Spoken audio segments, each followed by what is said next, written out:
Senator John McCain, who joins me now. Senator, thanks very much for being with us. Let's talk about the sanctions that were imposed today first.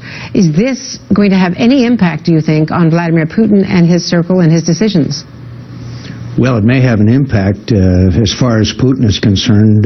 Sanctions on 7 people after he has now annexed Ukraine, at least in the short term, and they've even moved into part of Ukraine where a natural gas facility is that provides gas to Crimea. I think Vladimir Putin must be encouraged by the absolute timidity. The president said, we will, quote, consider other options. The president should have said, we're going to provide military assistance to Ukraine, and that will be in defensive weaponry.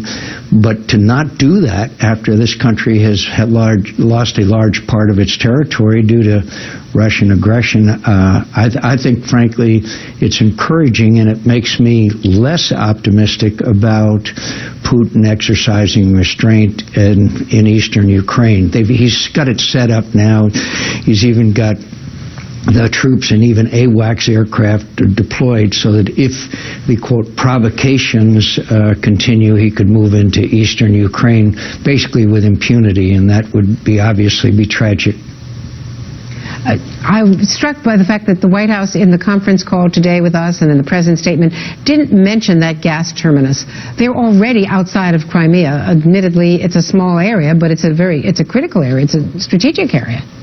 It's a critical area because Crimea is dependent on outside supplies for both energy and water. That will be the next move you will see the Russians make to control that.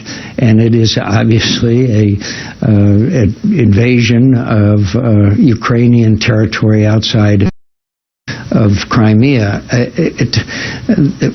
I don't know when the president and his advisors are going to wake up to what Putin is really all about. We've got to start with a fundamental reassessment of our relationship with him. And the United States has many, many options that, as the strongest and most powerful nation in the world, could employ, ranging from beefing up NATO to resuming construction of missile defense systems in the Czech Republic and Poland, to a broad variety of options. But we must commit ourselves to the long-term freedom and independence of Ukraine, and that means including Crimea. The White House said today that these are the toughest sanctions since the end of the Cold War, that Putin himself was not sanctioned, but that others, oligarchs, other cronies could be in coming days, depending on what the Duma does on Friday, what the speech is tomorrow from Vladimir Putin. But do you think that weapons ought to be approved to support Ukraine? You were in Kiev this weekend. Is that what they want? They want defensive weapons from the United States? Oh, they want it very badly. Their military capabilities have been dramatically eroded over the last several years under Yanukovych, and they need capabilities with which to fight. In other words, you could give them anti-air equipment, you could give them anti-tank, you could help up their training. One of the things that I would do is send some of our military to Kiev and find out how we can best assist them.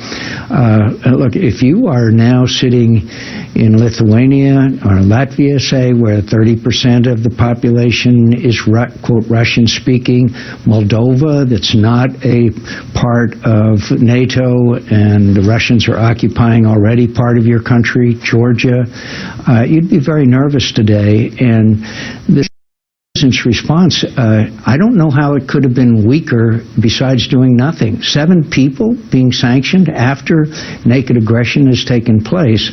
I can tell you our friends in Ukraine are brave and they're dedicated and they're willing to fight. And by the way, there's a small base in Crimea of 600 Marines, Feodosia.